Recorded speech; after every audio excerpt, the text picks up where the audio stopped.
how can we, who are not probably stakeholders in an M&A transaction, actually make a difference to an M&A transaction?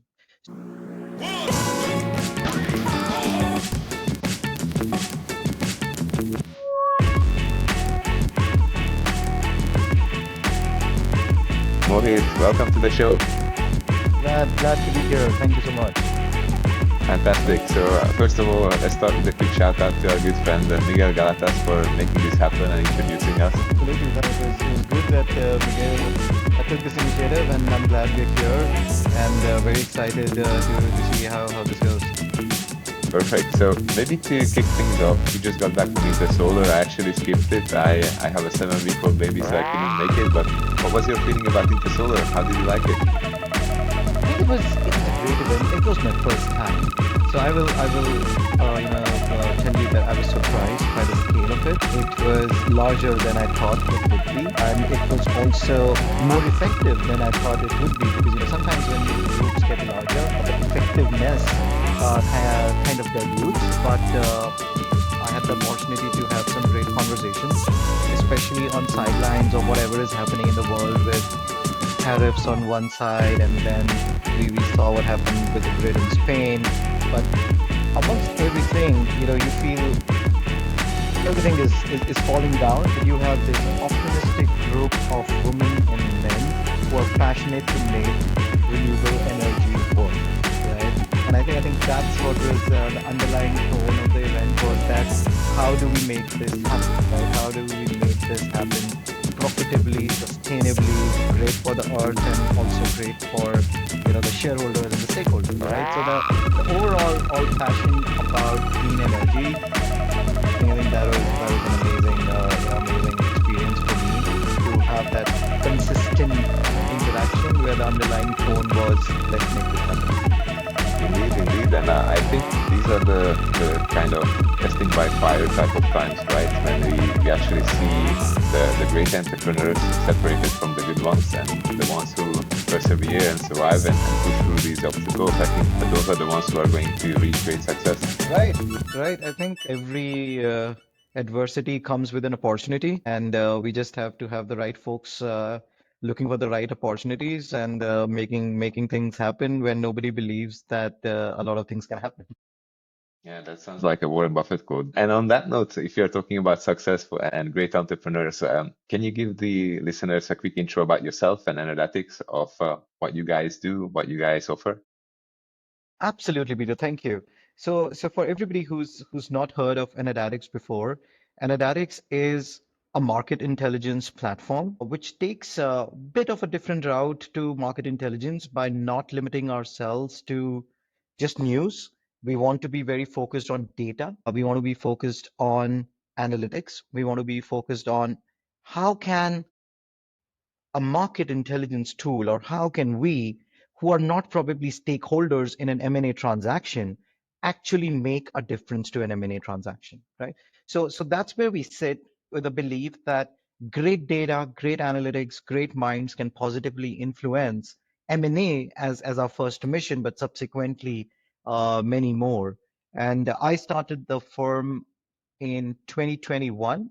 So we are very young. We are about 4 years old, and we're a group of about 30 analysts who are just passionate about clean energy, data, analytics, research. So a good bunch of 30 enthusiastic folks pursuing different passions, but everything aligned towards our mission.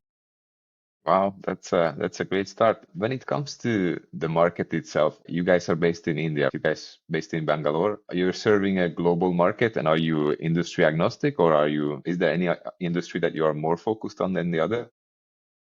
So we are headquartered out of India.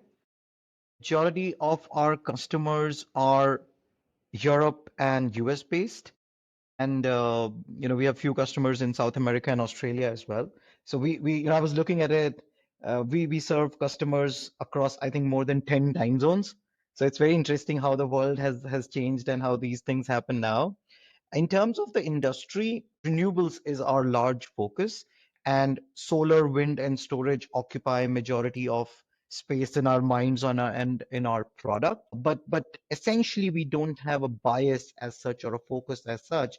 The broad spectrum of energy transition today that encompasses things like hydrogen and more traditional things like geothermal and tidal, all of that gets covered, and always are looking for extensions to that as the industry evolves, things like data centers and critical minerals and all of those opportunities that come along. So while we don't have a bias, the majority of our work happens around solar, storage, and wind today. My background is solar only, a little bit of batteries and EPC. That's a super interesting segment to dig a little bit deeper into. And in terms of the product that you offer, data, of course, being the cornerstone of AI, how do you see AI changing what you do and how you do things? It has made us more efficient. So, like I said, today we are 30 people, but there's a lot of AI along with that 30 people, right? If I was running the same business, let's say 5 years, 8 years ago, I would need maybe 45, maybe 50 people to run the same operations that today we run with 30 people and a lot of AI. So it definitely makes us efficient. It also keeps us on our toes, right? Especially in the world of research and data, where you think that, hey, can a prompt do a better job of telling something to the customer than I could, right? Or so it does keep us on our toes. But we have always looked at it from a positive mindset, not thinking that, oh, it's going to take our jobs away, because then you approach it negatively and then you can never really utilize it positively.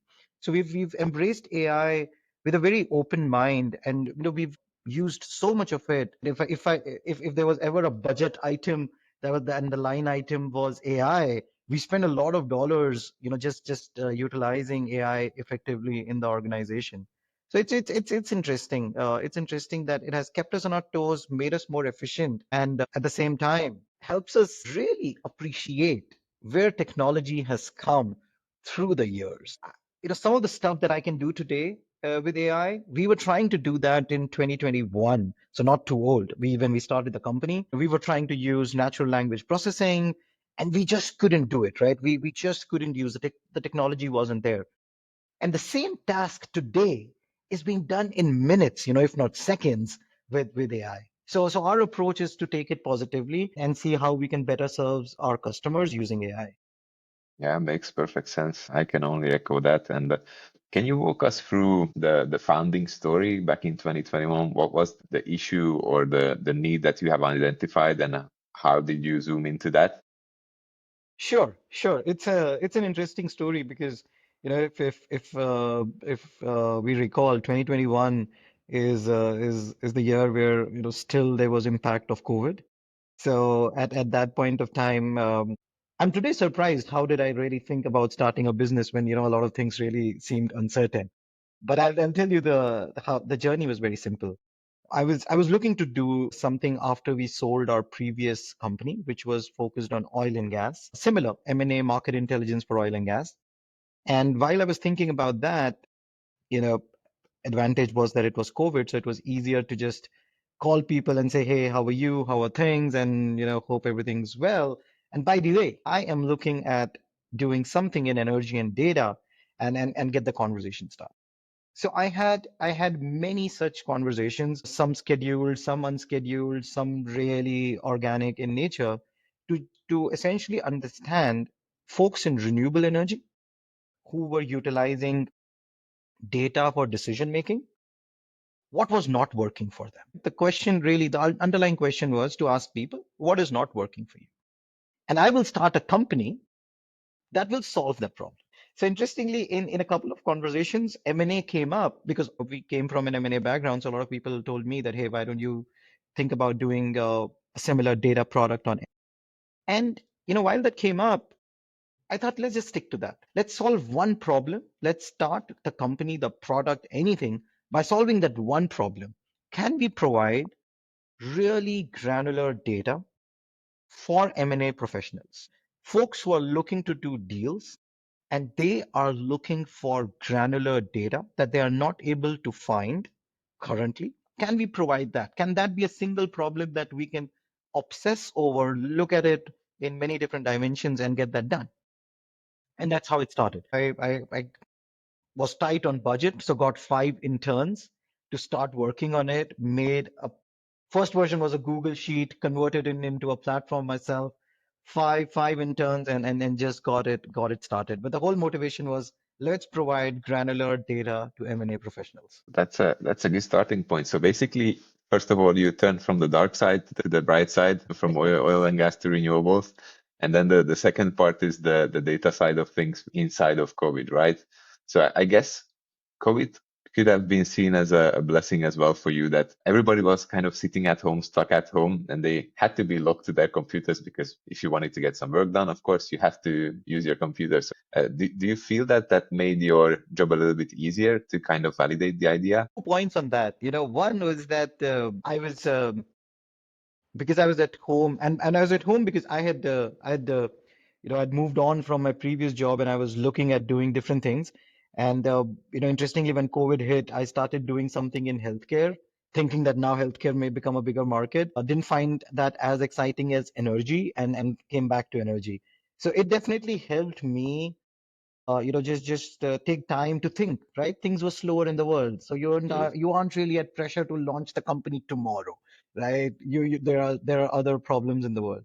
So one was that, and second was it was relatively easier back then to find people because there were so many, college kids who were ready to do internships. They were recent graduates who were looking for jobs. There was a lot of chaos in the world. And, if you could provide somebody a real good career path, telling them, hey, let's make this startup and this is what we will do and this is where we will be in 5 years. I just felt it was such an easy conversation because people were just open to trying different things because the world was so uncertain at that point of time. So I think it helped me with both ways. It helped me sit and introspect, and it also helped me find people who could align with my vision back then. Yeah, that's not a small task to do in under normal conditions, and I think what people underestimate is that when you are running towards a problem and you're zooming in closer and closer, it's less likely to find the solution. And sometimes well, for me, at least in most cases, I find the solution in my sleep when I wake up in the middle of the night, and then here it hits you. But my advice would be to zoom out instead of zooming in, and the solution will find you, not you, the solution. Absolutely. No, I agree with you. I kind of take the same approach to the whole thing. And I think what just helps is to disconnect sometimes, right? To just disconnect from it. And another point on that comes to my mind is often when I realize that things are not working out. I used to have a teacher back when I was in middle school or maybe even younger, who used to say that there is nothing called perfection, but you still strive for it, right? So you still strive for it. So I would just tell myself that, okay, I was just striving for perfection. It doesn't exist. Let me just take a break here, right? So I've always used that approach when it comes to being stuck with problems, is that there's nothing known as perfection, but you still strive for it. And if you just take that, because then the emotion is to solve a problem rather than get stuck at it, and rather than just maybe solving it perfectly, and it just works beautifully. I think it has helped me immensely solve problems. I understand. I understand. Are you more of a perfectionist, or are you somebody who likes to get started quick and dirty and then kind of perfect the product along the way? Quick and dirty by a long distance, by a long distance. So I believe, and if I talk more in terms of what we did, is that if the first version of the product that you create is beautiful, you have launched it too late, right? The first version has to be ugly, right? It has to do something, but it cannot be you've launched it too late. So I think I learned this. One of the books that I read when I started the journey was everybody. I think the Lean Startup. Everybody should Yeah. read that. So when I read the Lean Startup, that's the one takeaway from what that I had was, let's build something, let's tell it, show it to a user, and let them tell us that, oh, this doesn't work or this breaks, and then you go and fix that rather than you trying to perfect it. And we've held on to that philosophy even as we've become bigger and we serve more customers now. If there is an idea, I will ask my client success team, hey, we have an idea and we're going to build something in the next 2 weeks. Who could we show it to? right? Because I don't want to work on something for 3 months to realize that, oh my God, what I created. So yeah, no, I like to build, show, improve, repeat, right? I like to follow that process. That's a good answer. I follow the same process as well. Right. And when it comes to your customers themselves, is there one particular buyer persona, or do you have multiple across these wide range of industries? There is multiple. It may not be different for different industries, but it may be different for different functions. Somebody who's an is a director of M&A or a VP of M&A, and then they are using our data to just understand who's buying, who's selling, for how much, right? Then there could be professionals who are more into, let's say, competitor analysis or strategy in general, who are looking at this data as company A trying to figure out what company B is doing and trying to identify, oh, company B did 3 transactions in Australia and 4 transactions to sell solar, and this is their strategy looking like. And then there could be users who are doing this for a technology, right? Where they could be, hey, I am the head of new ventures for hydrogen, and I want to understand what's happening in hydrogen in Germany, in US, in Australia, in Asia, right? So it could be Mhm. that. So it's around M&A, it could be around competitor strategy, it could be around technology or sectoral strategy, it could be about geographical strategy. So the users could be very, very different, and all of these users can exist in the same organization, right? We could have Mhm. one client, one company looking at our data, having 30, 40 different users and in groups of fives, and they may have very, very different roles. Beautiful. That's a perfect product market fit. Hopefully, fingers crossed. Hopefully, yeah, yeah, that's what every company is striving for. But for the people who aren't familiar, can you describe the process of a little bit, just in the large steps of how does it actually go down? Sure, sure. So it could be done in many different ways, but let's very generically pull up what happens, and not just in energy, in general, in the process of as a seller, I may want to run a process of selling a company, or a stake in the company, or I may want to just sell a project of the company or a subsidiary of a company.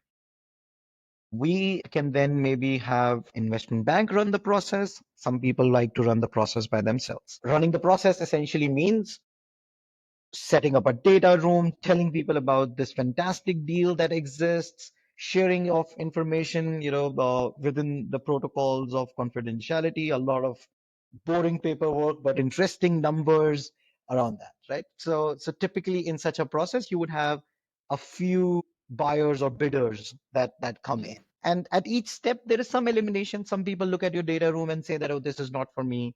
Some people want to make a bid, but they may have some caveats that the seller may not like. So at every step of discussion, I think few of the buyers get kind of step out, voted out, eliminated. And when typically what I have seen, depending on how large or big the deal is, you are finally maybe in negotiation with two or three, and then really, really boil it down to one or two folks that you are really find a strategic fit in, the right financial outcome for the shareholders, the right fit in terms of what your vision as a company is, right fit in terms of what you're looking for. Are you looking for somebody who comes with a technological expertise? Do you want to look at somebody who comes with a financial expertise? So based on that and what your aspiration as a business is, you end up signing, selling to somebody, to somebody you align with. Now, what I just described in maybe 90 seconds can be a process which is longer than 12 months. Yeah. It could be much longer to find that solid strategic fit and buyer and the seller agreeing on all the parameters to get a deal done. So there are many, many, many small steps and many people involved in it. The business of M&A, I still believe, is a lot about business of people and really human beings on two sides aligning and liking each other. So essentially, if you think about it like a sales funnel, right? If you work from left to right, at the beginning of the whole process, you have more kind of data points and more entries in the whole transaction process. But as you move along and you disqualify the ones who are not the right fit, the ones you are left with, those are the people you are spending more time with and you're building a more closer relationship with, right? Absolutely, absolutely. It's very, very typical of what you just described as a funnel.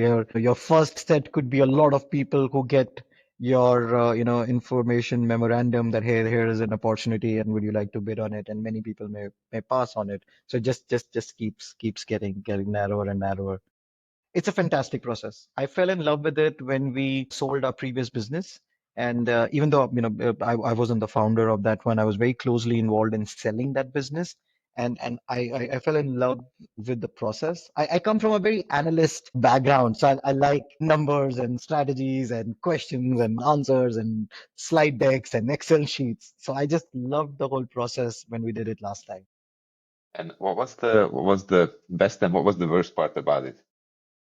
The best part about it, when it gets done, you're very happy that it's got. The best part about it is that even the process is so enlightening about your own company, about your own product that you knew so well. When you have an external person questioning you, debating with you, you just discover so much about what you have created that in the normal scheme of things, when you're really focused on creating, you forget about it, the beauty of what you have done. So I think that's the beautiful part about it is that you learn something about something you thought you knew really, really well. So I think that is a great part. The worst part is that sometimes, it's just a pile of papers and there's just so much to do, right? There is so much due diligence, there's so many questions, and some people may not like when I say this, but sometimes some of those things don't even matter, right? It's just checking the boxes that is important, and they're important from a process point of view. So I think the process of it sometimes can be taxing and long, and you may not like it. There is, of course, an advantage of following that process. So I think that's the part that is often not very interesting. But I think the journey and the learnings of the journey just make it totally worth Yeah, and I guess the paperwork side of things it's like an insurance policy, right? You're working your way through it step by step, and then in 0.001% of cases you will need that insurance policy, but all the rest, the transaction goes through beautifully, and everybody's happy and everything is clear, and nobody needs to sue anyone. it. Exactly, exactly, exactly. And when we are looking at the data landscape what sets you guys apart? What would you say is the secret sauce of Enerdatics? It wouldn't be secret if I told you, right? No, That's true. yeah, no. But jokes apart, there is no secret sauce, right? The secret sauce is very fundamental. It's the obsession with data. It's the obsession with granularity.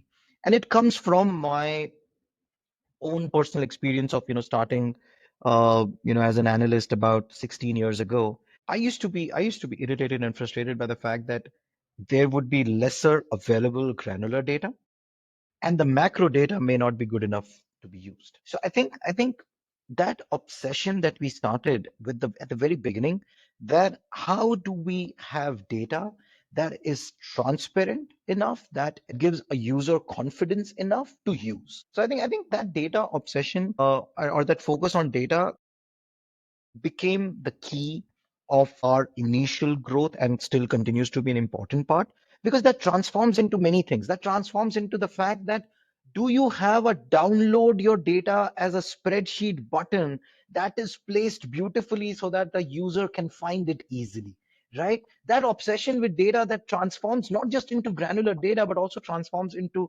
products and features and thoughts and answers. So it goes much beyond the fact that what we are talking about is granular. And some people may say, yeah, granular data is good for an analyst, blah, blah, blah.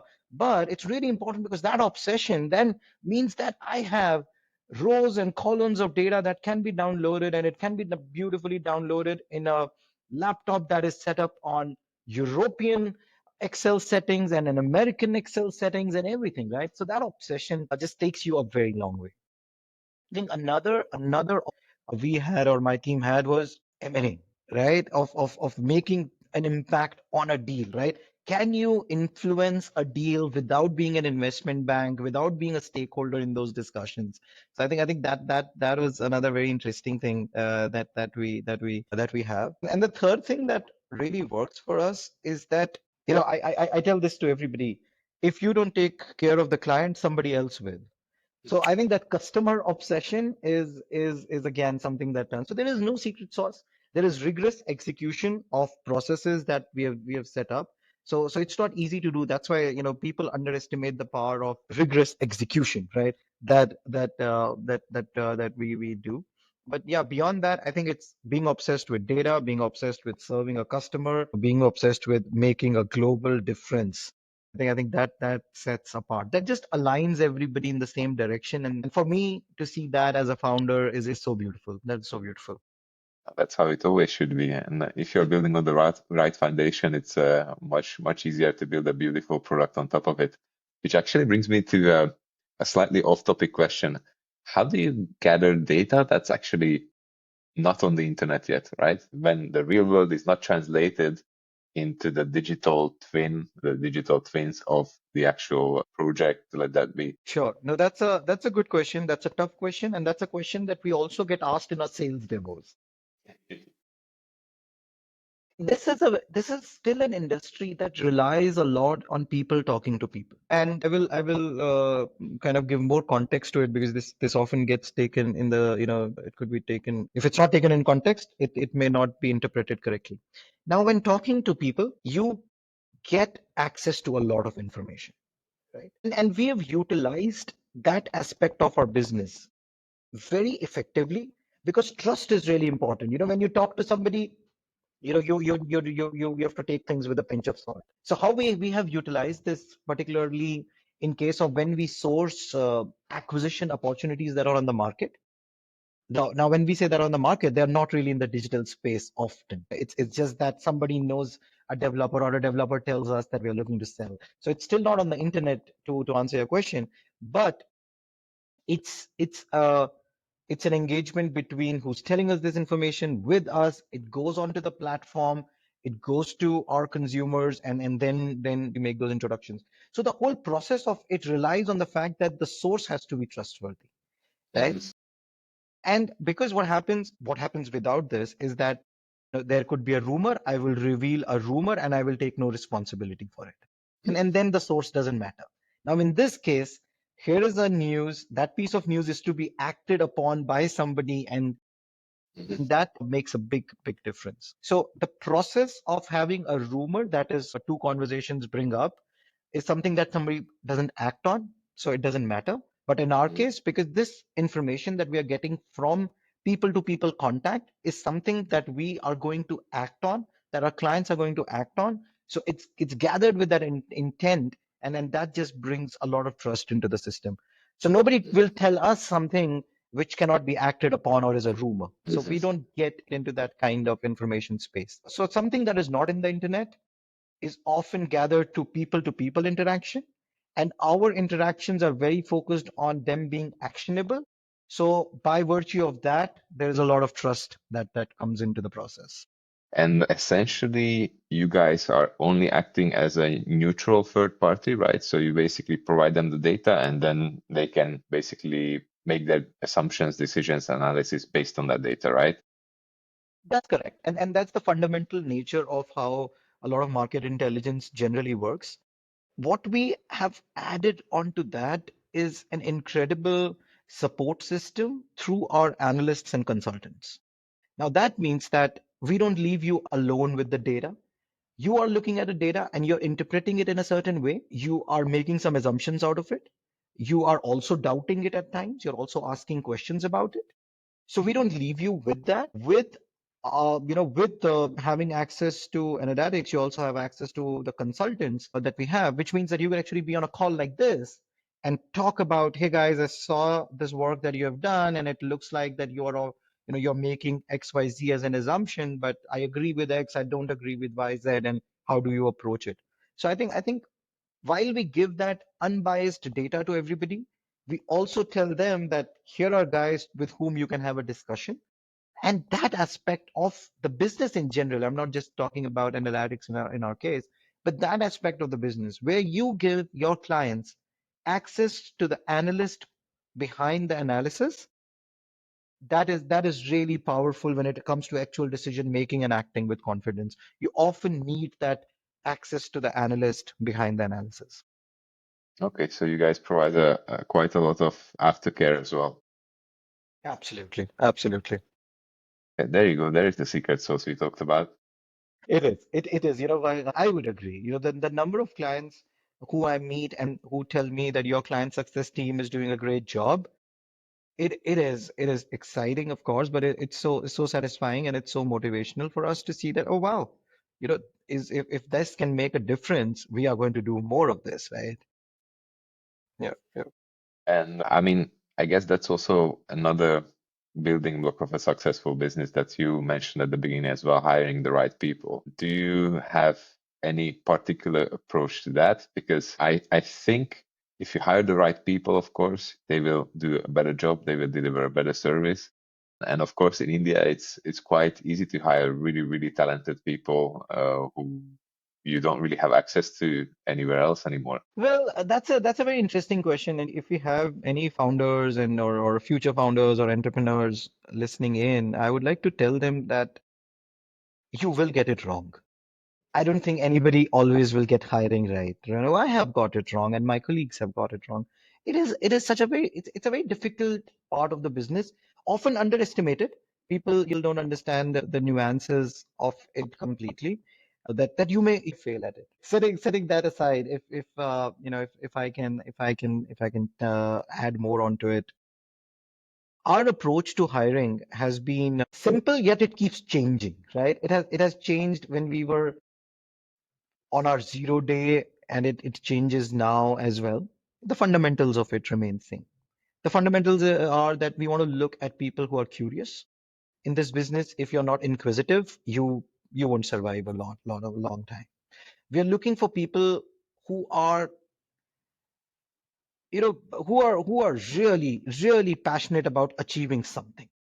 And it could be material gains, it could be somebody who's just obsessed with certain things or a bucket list. But I always look for that motivation in somebody where they have something that they look forward to. So the right question to ask not really is, where do you see yourself 5 years from now? And that's a very cliche. It's more about trying to see, does this guy have a bucket list, right? If she or he has a bucket list, I would love to create a company that can facilitate so that this person has enough time, enough money to get to that bucket list. And if you can do that, it's great. So I look for people who are curious, who have aspirations that can even sound illogical, and then they back it up, with the sincerity, the hard work, the smart work, the intelligence that may be required for it. So I think curiosity, and then just being very ambitious, and third would be some kind of intelligence or IQ, if I could just call it that. But that's what we essentially look for. And at a very macro level, I am always looking for people who can do something that my existing team cannot, or I cannot, right? When I was hiring, when we were three people, I was looking for things that other people could do better than me, right? So it's always about that. Can I find people who can do these things better than me? And can I find different people? Can I get some diversity into play, right? Like you said, being in India is a beautiful thing because you have access to a lot of talent. And another aspect of the talent is the diversity of the talent, because it would come from geographically very different areas. They would come from very different financial backgrounds. India has really been industrialized in the last 30 years. So you also see pockets that are not as industrialized as others. So a lot of people come from very different pockets. So I think that diversity is something that we want to hold on to very closely, because that just brings new thoughts. That just surprises you on a Sunday, on a Monday morning meeting, when somebody raises his hand and she just comes up with a perspective that you didn't think of. So that diversity in hiring is very, very critical. A lot of people look at it sometimes in larger corporates as well, maybe just as a gender ratio. While that is important, and we always want to adhere to that, but there's so much more diversity, especially that a country like India offers, that I like to hang on to, because that will generate something beautiful that we could not have thought of if that guy was not in the room. For sure, for sure. And I mean, speaking of India, I had many discussions in the last couple of months with different friends and contacts. who are in the solar business. And India seems to be the next frontier, right? The scaling is going almost as fast as China. What's your take? What's your feel being on the ground? How does the Indian market look like? Indian market from a very generic perspective, then we'll dive down to solar. The Indian market is a very ambitious, very intelligent, and very hardworking in general, right? So if you have a product idea, it goes through really fast, and people want to do stuff. So that kind of psychology, that kind of mentality goes into any business, right? It could be manufacturing, it could be technology, it could be data, it could be consulting. That robustness of the whole ecosystem in which a lot of us have grown, I think that just naturally prepares us to be aggressive when the moment is right. Mhm. So I think right now we have understood that the moment is right. There is going to be a lot of solar that's going to happen in the world, and India by itself, we have great sun, we have a huge coastline, so we have very solid opportunity for wind as well, and then we also have a decent. Stable political regime to kind of support a lot of these these opportunities. I think India itself is a great opportunity. And then Indians have also realized beyond that, exporting materials that are going to be required to develop, solar and storage and wind projects across the globe is a great opportunity. I know so many people who started manufacturing electrolyzers when hydrogen was still very early because they spotted that opportunity that hydrogen ultimately would be important as a in the energy transition, and people would need electrolyzers, right? So if I was a manufacturer, I would manufacture electrolyzers. Mhm. So it's a very interesting country that that gets aggressive and looks at an opportunity at the right time. And I think in the last 2-3 years we have realized that renewable energy in general and solar in particular is a great opportunity to be self-reliant in the power that we need, and also as a great business opportunity to attract foreign investors and just get a lot of capital into the country. So if we've seen we see it and we have acted on it. Yeah.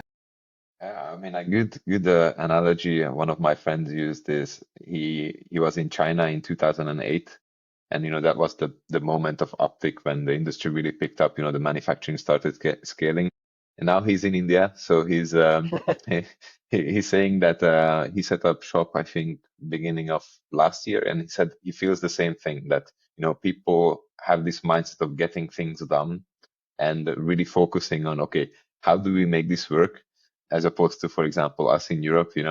Everything is by default banned and regulated, and you cannot do it. We like the bureaucracy of things.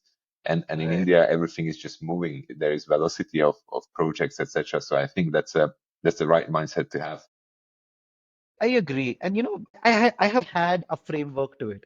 And my framework was that you have to look at any opportunity or any business in terms of the inflow or influx of capital towards it, and you have to look at in terms of the political stability opinion on it. So if capital and politics of a country, of a region is towards a certain business, it's a great business to run. You should go towards that.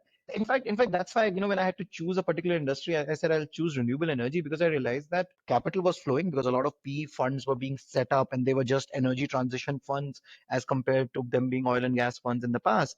And then we had political regimes who were making strong statements and winning elections on them, which meant that they were going to provide you incentives if you were doing this. And it's always a great framework. If politics and capital are in the green for any business, you should be in that business.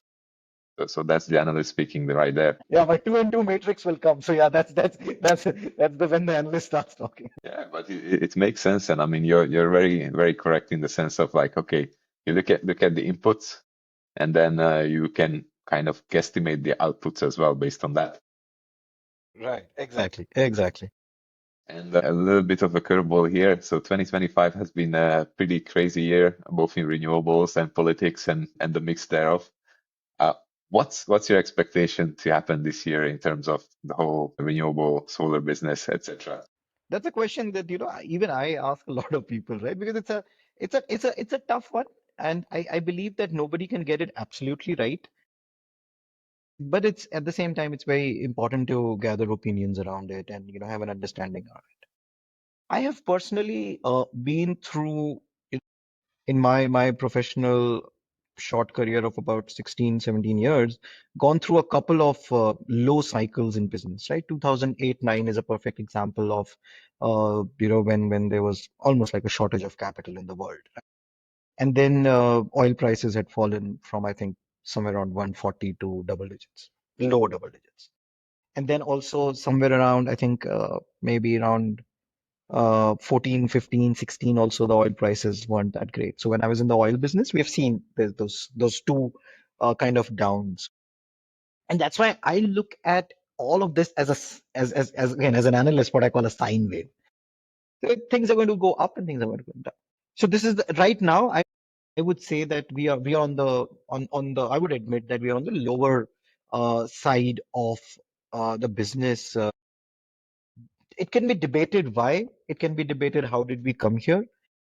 Some people say that the last 3 years were over enthusiastic flow of capital. Some people may have a different opinion, right? But the fact is, I believe that we are right now going through challenging times, and that cannot be debated. The true impact of these challenging times, I think, is still yet to come. The challenging times have really come in the last 3 months. So I'm going to look at how Q2 and how Q3 evolves to see what was the impact of those. A Mhm. lot of things that got done in Q1 from an M&A point of view, from a project starting point of view, were things that were already in motion for 12 months, right? So they have not had the negative impact yet. So a lot of positives that have come in the last 2, 3 months aren't really positives in spite of the problems. They're positives because they've built through 12 months and they're just being announced right now. The issues that the current confusion will make an impact. Those things will come much longer. So I am personally, I am irrationally optimistic, but in this case, I'm being a realist, right? So I think in the next 2 quarters we will see a bit of a slowdown in our business, in deal making, in general, in how projects move forward. The slowdown doesn't reflect lack of capital. The slowdown reflects more time being utilized in decision making because deployment of that capital that I have right now is more strategic than it could have been a few months back. So I think things moving slower is going to be an outcome, but things will move. So it's important to understand that things will move, but they will move slower, which means deals will get done, projects will move forward. There are trillions of dollars that have been invested. Nothing will really come to a standstill or stop. They will move along slowly. And I will believe at a certain point, the regulatory landscape, the supply chain landscape will come in equilibrium, with the capital, with the political opinion, with the corporate expectations, with the stakeholders' expectation. It will all come in equilibrium. It's probably going to be 3 to 9 months horizon, if not longer. But things will not come to a standstill. They will move. They will move slower. Rightly so. Sometimes these are good times for us to test our assumptions, to test our opinions, to test our excitement and passion, and then to rationalize it in the right way. And when I say rationalize it in a right way, means sustainable, profitable, right? And long lasting. We're not talking about a few years. So that's how I look at it. So I think yeah. To answer your question, activity will happen, deals will get done, projects will move along.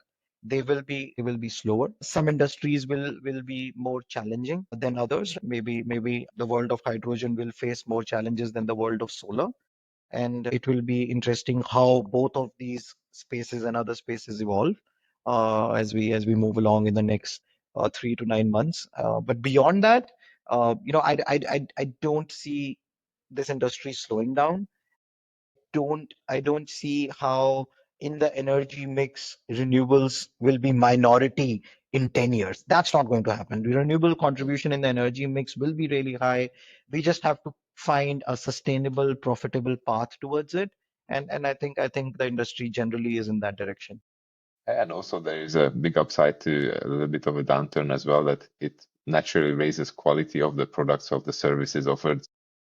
Companies are forced to provide better quality at a better price. And basically, ultimately, once we hit the bull market again is going to be a little bit easier to flood the market with good products. Absolutely. And that's what I learned in the two downturns that have been part of my corporate career that it just rationalizes and brings things into equilibrium very naturally and then things are sustainable and then things move along till the time they hit another downturn, right? You have to naturally, those things will happen. But I think generally we are on the downturns are not too bad, right? They have their impact, but in the long run, I think at a very macro level they do get some rationality into businesses. They do improve the efficiency of businesses. So yeah, you have to. Again, I am an irrational optimist, right? So yeah, That's a good way to be, you know. It gives you the energy to push forward. exactly. And speaking of downturns, what's your take on the Spanish and Portuguese and or Portuguese blackout? What's your opinion on it? So I did a LinkedIn post on it. I'm generally very active on LinkedIn. I like to write. I like to express when I think there is something that I should. And as part of that, I did research about the topic as well. So I will refrain from making any acquisitions or reasons of why some things happen. Uh, some people have blamed it on solar and that still needs to be investigated. I will not irrationally defend it or be against that thought. We will see, and what needs to be corrected needs to be corrected. But overall, you have to see what's the learning from it. Like the learning from it is we need to look at, especially in Europe as well, we need to look at the grid infrastructure. We need to look at it. Is it in line and pace of growth of the projects that are starting up, right? If you have so many projects to start, is the grid infrastructure ready for it? And are they aligned in terms of the number of projects coming online and the grid connection being upgraded, sync? That's one.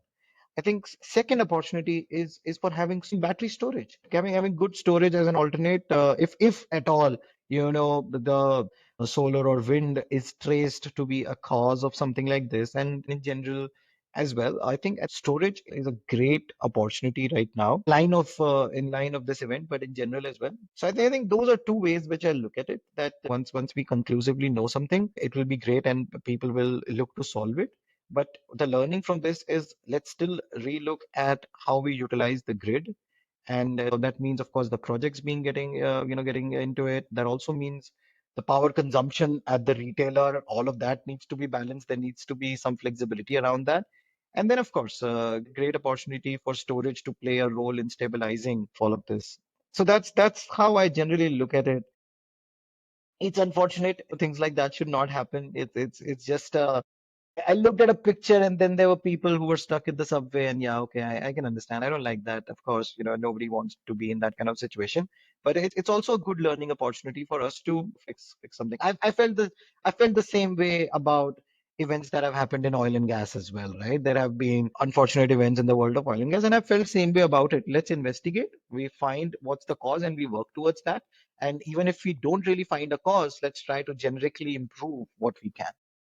Yeah, indeed. And I mean the battery side of things that you mentioned, that's something that I keeps coming back to me as well, that this is going to be the year of the batteries, you know, the largest scale battery packs. Here in Belgium, they have deployed a couple of larger ones in the last 2 years. And we also hit negative rates last week in Belgium, quite significant negative rates because we just produce so much and consume so little despite being in Belgium, you know, which is not a sunny country by any means normally, but we actually have an extreme sunny month this month, so maybe that's why. But I think definitely we need to look a little bit deeper into the infrastructure because most of the grids in Europe they were built or updated 70s, 80s. You know, in the US it's even worse in the 50s. So of course you cannot load it with a huge amount of production at peak hours. Exactly, exactly. So I think that flexibility, maybe the flexibility is a good word here. That flexibility on how the grid is utilized is going to be an interesting way, and I'm sure a lot of retailers are looking at it. Even at InterSolar, we heard conversations around it. So I think it'll be very interesting to see how that gets resolved, because it'll be when an individual consumer becomes involved in a business. Those are really creative solutions that people come up with. B2B sometimes gets boring. I can admit that, but when it goes to the consumer, those are really interesting, very diverse businesses. Yeah, of course, self-consumption, etc., self-production, that's the way to go. Yep. Yes. And if you had to pick one book that inspired you on your entrepreneurial journey, what would it be? I think if I have to pick one book that inspired me, it's still on my desk. So the Lean Startup definitely gets there. I think Zero to One definitely gets there. Those are almost like textbooks. Like if there was a syllabus, I think those books should be there. Another very fascinating book comes with no surprises is Shoe Dog, Phil Knight, Nike, right? Again, a great book. And beyond that, a book that I would recommend to every entrepreneur should be, if I have to pick one, Never Split the Difference. It's a book by Chris Voss. It's a book about negotiations, and not negotiations of, how you win by being the loudest voice in the room, not negotiations like that, but how do you really win by listening, asking, answering, understanding. And as an entrepreneur, as a founder, or maybe happens with in all businesses, right? It could be when you're selling, when you're hiring, when you are buying, you're always negotiating, right? You're always, so it's a beautiful book that a lot of entrepreneurs may not get recommended, but I just always liked it and I've recommended it. In fact, I even don't have the copy of that book with me, because I meet somebody who I think needs that book, I just give it to them. So that I like that book so much that it is not with me. Yeah, you're spreading the word. I mean, and sometimes when I train salespeople, that's the number one lesson that I tell everybody, that you have two ears and one mouth, so you should use them in proportion to that. You're a sales guy, your job is not to overtalk the client all the time and try to convince them about your opinion, but to listen and provide the right solution to the right client. Exactly.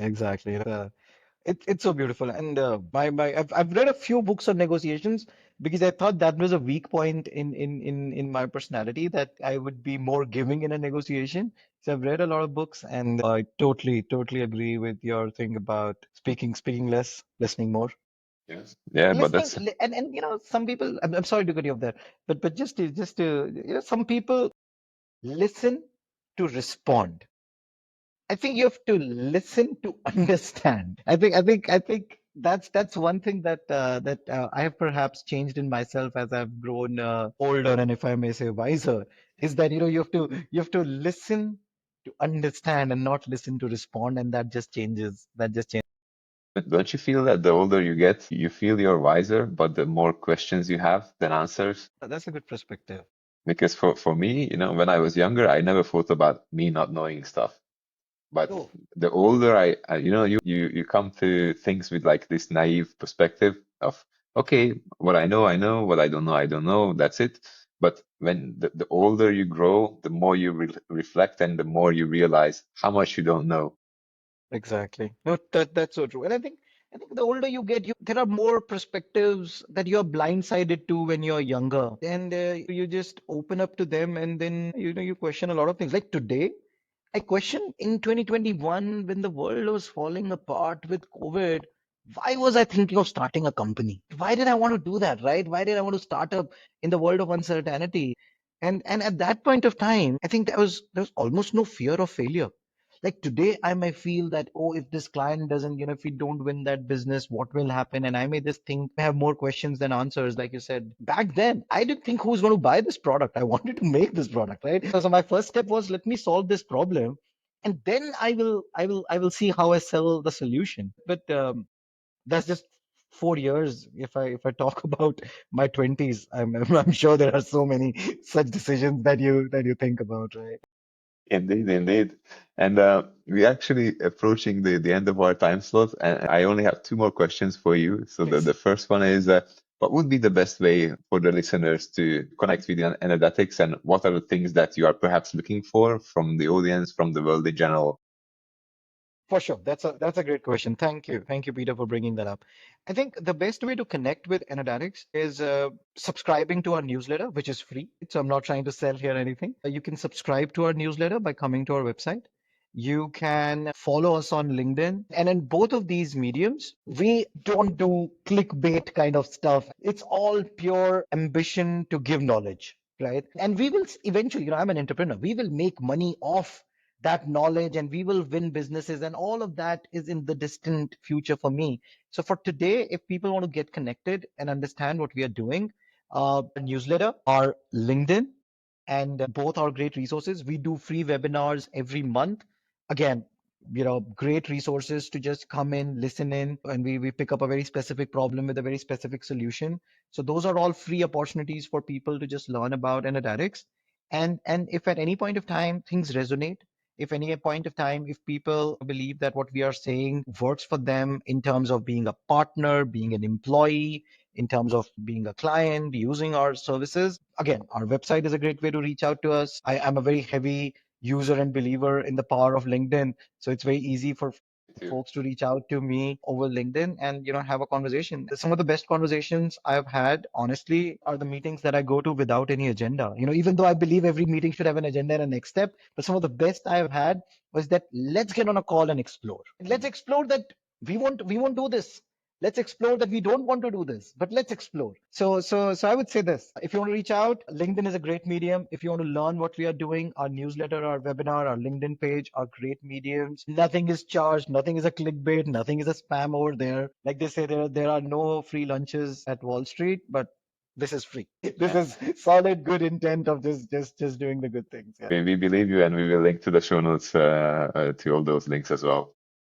Thank you, Peter. Thank you so much. Perfect, Mohit. Thank you very much for joining me here today. I really enjoyed this discussion. I tried to do my best to drop this today and edit it. I'm super excited about this, and see you next time. Absolutely, Peter. Thank you for taking the time, and I think those were some fantastic questions. I'm glad that I had this opportunity to revisit some things from the past, some things from the current business, some things which may not be energetics, but the world in general, the business in general. So I think this was a great conversation. Look forward to being in touch and just contributing to the industry in any way the two of us can together. Thank you, Mohit.